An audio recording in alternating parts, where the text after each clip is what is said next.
Lutfi bin Yahya bukan penerus tarekat Mbah Abdul Malik bin Ilyas, baik tarekat Naqsabandiyah Khalidiyah maupun tarekat Sadziliyah. Meluruskan warisan Mbah Malik, suara hati Bani Ilyas dari Banyumas. Assalamualaikum warahmatullahi wabarakatuh. Bismillahirrahmanirrahim. Saudara-saudara sebangsa dan setanah air yang kami muliakan, dengan segala hormat dan tanggung jawab moral di hadapan Allah Subhanahu wa Ta'ala, kami merasa perlu untuk meluruskan berbagai narasi yang saat ini beredar, khususnya yang dibangun oleh sebagian pengikut Lutfi bin Yahya terkait kedekatan Lutfi bin Yahya dengan Al-Maghfurlah Kiai Haji Abdul Malik bin Ilyas, atau yang lebih dikenal sebagai Mbah Malik, serta seputar peristiwa wafatnya beliau. Kami menyampaikan penjelasan ini berdasarkan fakta sejarah yang disampaikan oleh para pelaku langsung dan saksi hidup, bukan rekaan atau tafsir sepihak. 1. Soal kedekatan dengan Mbah Malik. Mbah Malik adalah sosok yang sangat tawadhu dan selalu memuliakan siapapun tamunya tanpa pandang status atau latar belakang. Maka jika ada narasi bahwa Lutfi mendapatkan perlakuan khusus dari beliau, itu semata cerminan akhlak mulia Mbah Malik kepada siapa saja, bukan tanda keistimewaan khusus, apalagi pewarisan tarekat. 2. Soal kepemimpinan Pondok Kedung Paruk. Pernyataan yang beredar di media sosial bahwa Pondok Pesantren Kedung Paruk diserahkan kepada Lutfi bin Yahya adalah tidak benar, sebab jauh sebelum wafatnya Mbah Malik secara langsung menunjuk cucu beliau Al-Maghfurlah Kiai Haji Abdul Qadir sebagai penerus kepemimpinan pondok sekaligus pembawa amanat kemursidan Naqsabandiyah Khalidiyah, bukan kepada Lutfi bin Yahya. 3. Soal klaim kemursidan dan baiat. Klaim bahwa Lutfi menerima baiat kemursidan dari Mbah Malik adalah tanpa dasar dan bukti sahih.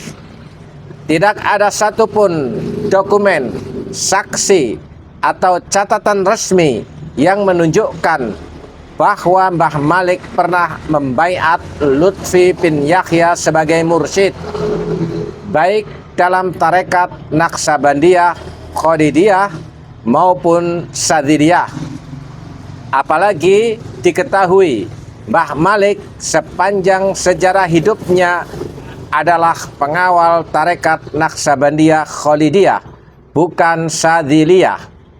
Jadi ngarang Lutfi ngaku dibaiat dari Mbah Malik.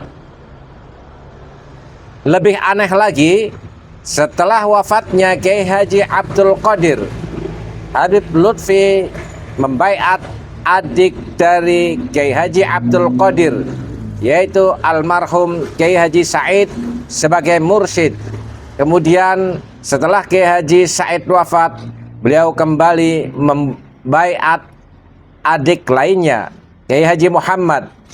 Dari mana dasar hak kemursidan itu datang kepada Lutfi bin Yahya? Soal wafatnya Mbah Malik, narasi bahwa saat wafat Mbah Malik hanya ingin ditemani Lutfi adalah keliru. Faktanya Lutfi tidak hadir pada saat Mbah Malik wafat dan tidak bertakziah. Yang mendampingi Mbah Malik saat menghadap Allah adalah cucu-cucu kesayangan beliau, yaitu Ibu Nyai Fauziah, Kiai Haji Abdul Qadir beserta istri. Sementara putri beliau, Ibu Nyai Khairiyah, saat itu sedang menemani ibunda Mbah Malik yang juga sakit di ruang sebelah. Semua keluarga besar dan murid-murid berada di luar kamar menyaksikan dengan haru wafatnya beliau dalam keadaan husnul khotimah. Soal khalwat dan kedekatan, narasi bahwa selama 40 hari menjelang wafat Mbah Malik melakukan khalwat bersama Lutfi bin Yahya juga tidak sesuai dengan kenyataan. Berdasarkan kesaksian keluarga, Lutfi bin Yahya tidak pernah berdiam di Kedung Paruk dalam jangka waktu panjang sebagaimana seorang santri, melainkan hanya singgah sesekali. Bahasa keren sekarangnya itu cuma dawir. Soal pewarisan dan nasab, yang menyedihkan ada upaya untuk merubah silsilah leluhur Mbah Malik yang jelas merupakan keturunan Pangeran Diponegoro menjadi nasab Ba'alawi dalam kurung bin Yahya. Hal ini tentu menyinggung martabat keluarga dan para santri beliau.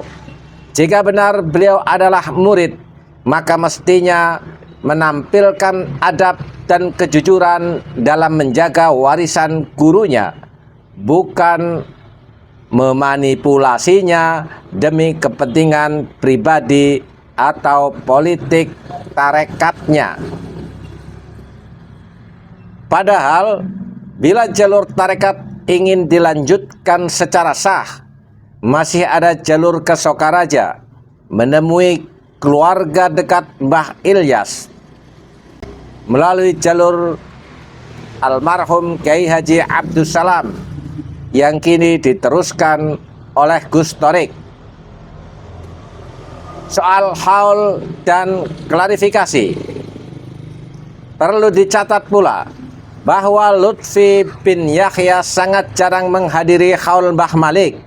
Bahkan dalam 2 tahun terakhir, terutama setelah informasi ini terungkap pada 30 September 2024 lalu, haul Mbah Malik terakhir beliau tidak hadir. Sebab keluarga besar Bani Ilyas menanti klarifikasi langsung dari beliau, terutama atas klaim-klaim kemursidan dan perubahan silsilah itu. Penutup, saudara-saudaraku, meluruskan sejarah bukanlah tindakan benci atau permusuhan, tapi bentuk tanggung jawab terhadap kebenaran dan kelangsungan warisan spiritual bangsa. Jangan sampai anak cucu kita kelak tumbuh dalam kebimbangan, menganggap penjilat dan kaki tangan penjajah sebagai pejuang, dan mengira pemalsuan sejarah sebagai kebenaran. Kami tidak berniat membuat kegaduhan, tapi bila kebenaran dibungkam dan kebohongan terus disebarkan, maka kewajiban kitalah untuk bersuara. Demi Allah, apa yang kami sampaikan ini adalah kesaksian dan kenyataan yang disaksikan banyak orang. Para saksi masih hidup, fakta-fakta masih bisa diverifikasi. Semoga Allah menunjukkan yang benar sebagai kebenaran dan memberi kita kekuatan untuk mengikutinya. Wassalamualaikum warahmatullahi wabarakatuh.